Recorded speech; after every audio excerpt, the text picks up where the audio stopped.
Za nekatere bližina mravljišča ni problem. Drugi se majhnih mravljic ustrašijo.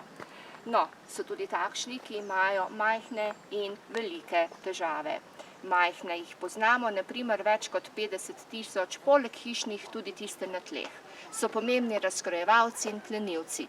Podobne so pajkovcem. Ne govorim o mravljah, ampak o pršicah ali majhnih komunikacijskih nadlogah. In drugih je več kot 350 vrst. Preživeli so na milijone let, rastejo vse življenje, nenehno se gibljajo, pravimo jim tudi stroj za ubijanje. In morski psi so veliki komunikacijski izzivi, pršice pa majhne komunikacijske nadloge. No, v življenju je pač tako, nekateri se dobro razumejo z mravljicami, drugi se potapljajo skupaj z morskimi psi, na pršice smo več ali manj vsi alergični.